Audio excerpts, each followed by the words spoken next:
good scholars? It's your girl Gabby here, and I am back with another video. First things first, if you are not a part of the graduating class, I really don't know what you are doing. Subscribe to the channel and click that bell so you don't miss out on any of my new content. I know that I've been in and out in the past, but I really am dedicating myself to creating content for you guys, especially for those who are trying to make some really pivotal life decisions about college and your education during a time where you really can't do what people normally do to be able to make those decisions. So I want to come and talk to you guys as someone who currently works in the college admission and equality field, and someone who has went to high school, I've went to undergrad, I've went to graduate school, and am currently looking into going to get my PhD. So this video is for those of you who are getting ready to graduate college. I do want to send my heart out to you all. I know it is a very sucky situation to have worked so hard for 4 years and not get that celebration that you looked forward to since your freshman year. So I do want to send my heart out to you guys, and I really pray and hope that you all get the celebration that you deserve at some point before 2020 ends. But off of that, this video is for those of you who are looking into going to get your master's, whether you graduated from school a few years ago or you are currently still a college senior and looking to figure out, is this the right decision for me?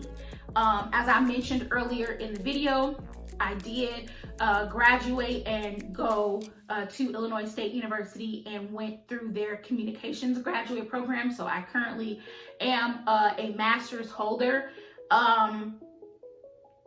I just want to have a very candid conversation with you all about going through that process and what benefits it's had for me personally. First things first, I will say that going through grad school was probably one of the hardest times in my life for various reasons. The college that you go to before you get into graduate school matters. If you did not go to a school that prepared you for what graduate school looks like, then when you get there, it's going to feel very weird. It's going to feel very overwhelming. And the first couple of weeks that I was in school, I was overwhelmed and felt like I wasn't supposed to be there.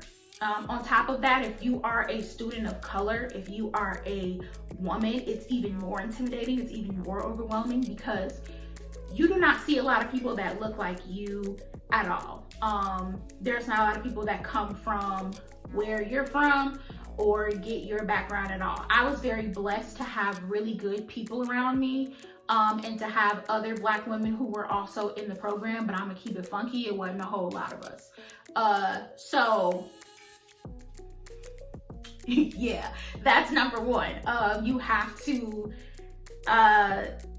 really pay attention to what type of college that you are going to. Like, I went to Bradley University for undergrad. Bradley is more of a career-based school, so they want you to get an internship, go straight into the workforce. They're not as research-based as someone who is coming from graduating undergrad from ISU, where ISU is really research-based. And that's probably because Bradley doesn't have a whole lot of graduate programs, whereas ISU has a very vibrant graduate school program. ISU is very alive when it comes to that type of thing. So you have to be careful. Going into ISU, there was a lot that I did not know that I had to learn, as opposed to going to a school that had already taught me that, or I had a class that I had to take that put me in the mindset of knowing some of the basic definitions. And yeah, it was rough in the beginning. I eventually got it together, but it was definitely rough. It was definitely overwhelming. But with prayer and encouragement from family and friends, and really just making a choice within myself to buckle down and say, just because you don't know it right now doesn't mean that you won't know it in the future. So that's number one. Definitely focus on the school that you're going to. And if you know your school is not a research-based school, then going into graduate school, you may want to do your own research, do your own study sessions beforehand, and say, okay, what are some of the basic things that you should know before going into graduate school that I can Google and YouTube now. So I just go in with the basic knowledge. The other thing that I would focus on is knowing where you're going and how it's going to help your life afterwards. So for me, I was a communications major at Bradley, so it made a lot of sense for me to go into the comm program at ISU. It was also great because ISU has when I was going there, I'm not sure if this is still the case now, but when I was there, it was the second best communications program in the country. So I was very, very lucky, very, very blessed to be able to join their ranks and be a part of their graduate school. So for what I thought that I was going to school for at the time, it was a great fit. I thought that I was probably going to be a communications professor or do something in that realm. Obviously, the job that I'm working at right now is the complete opposite of that. But I was also very, very blessed to have been awarded a graduate assistantship through the speech team at ISU and the teaching assistantship. So I got the opportunity to teach my own classes. I wasn't nobody's assistant. I was teaching classes, college 101 speech classes on my own. So I actually got the opportunity to see firsthand if I really wanted to be a professor. And based off of what I went through, I found out very quickly I didn't want to be nobody's college professor. But it was great because I got that opportunity to see what that was going to be like for me, right? And that was a blessing in itself. But I got the opportunity to teach my own classes, and I also had the opportunity to coach a speech team, which speech is very, very near and dear to my heart. I did it for a very long time as a competitor, and then I coached at the high school level and at the college level while I was in grad school. So I was very, very blessed to have the experiences that I had. So advice to you all, if you can get an assistantship based off of things that you like to do or you're interested in, do it, right? Especially if you can get a teaching assistantship. I pretty much went to school for free. Now, I'm not gonna lie, I did the dummy. They offered me a stipend and I got an apartment that was a little bit too expensive. So after I paid my rent, I pretty much had no stipend, and I didn't want to coach a speech team, teach classes, and go to grad school. So I ended up taking out more loan money, which of course, bit me in the butt later. But I did what I thought I had to do at the time. So if you can get into grad school for free and teach, do that, because if you already have loan debt from undergrad, you don't want to rack up any more debt when you go into graduate school. So if you are being offered that, take it. I will not lie to you, it is a little bit more work. You do have to take on a little bit more responsibility. And if you're one of those people who's like, I really need to focus on my schoolwork, then maybe having a teaching assistantship isn't for you. But if you can try to balance the two and get school for free, get it for free, sis. Because let me say, racking up an extra $20,000, $30,000 on top of what you already got going on with undergrad, It's not hot, it's not cute, it's not what you want to do, okay?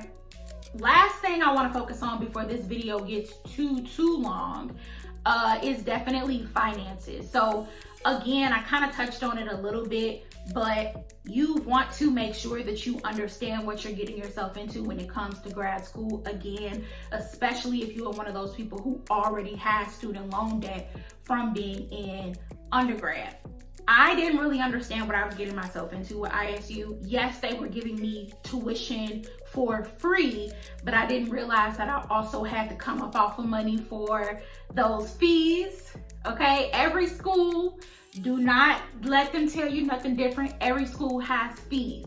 Those fees could be for concerts or different activities that you never go to. Those fees could be for the recreation center and the gym that you may or may not use during your time there. Either way, they got fees and they're gonna ask you to pay them despite the fact that you are there on assistantship. So that was a part that I didn't understand. I probably should have went into it with money set aside so that those fees could be paid. But again, I ended up taking out extra loans that paid for those fees, but now I'm having to pay back now that I'm out of school. So you definitely want to understand the finances. Ask those hard-hitting questions about what you are expected to pay, even if you are on assistantship. If you aren't on assistantship, that's even more. You want to ask questions about what you're expected to pay, what exactly it is your school's financial aid policy is, and if you can, again, get an assistantship. If it's available to you, take it, because it definitely helps. I mean, having to pay fees sucked, but it would have sucked even more if I had to pay fees and tuition. So I will give ISU that. Overall, I'm really happy that I went to graduate school. I learned a lot, and it also opened up doors for me that otherwise wouldn't have been opened up. And I gained relationships with people that I would not have had I not went to school there. I gained some very good relationships from being a student at ISU, and I'm grateful. I'm grateful for the opportunity. So for those of you who are on the fence about going to grad school, maybe you got accepted and you're like, I don't know. I would say go, right? With a master's degree, you are putting yourself in a position where whatever job that you decide to go to, you can pretty much ask them for a little bit more money off the bat because you do have that. The only thing with that is you want to make sure that you have adequate experience to go along with the degree. So my advice, if you can get an internship while you're at your school that goes with whatever it is you would like to do after it's over, then do that, because not only are you walking in with a degree, but you're walking in with the experience to back up you saying, hey, you need to give me $5,000 to $10,000 more a year because I have the credentials to basically warrant you giving me that type of funding, right? So yeah, I think it was definitely beneficial for me. The reason why I have my job right now is because I have a master's degree. So I am very, I'm a fan of getting your master's degree. I don't know what is going on. It may be because of my ring light, but like I'm struggling to like keep thoughts together. But definitely I'm a fan of going through the master's degree process. I will say again, it was a very difficult time for me. I did go through quite a bit and I did have to get over quite a bit, but it was needed. I needed to have those experiences to be the person that I am today. So again, if you're looking into grad school, if you've gotten accepted and you're on the fence, I would say go ahead and go for it, because you'll probably get more out of it than you think you're gonna get out of it. And you will probably end up in a situation where you get a lot more because of the degree that you have. All right, guys, that's all I have.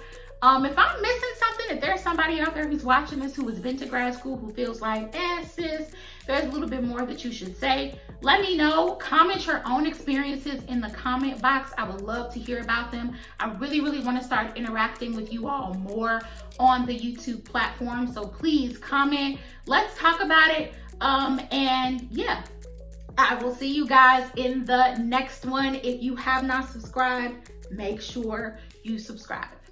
Bye, guys.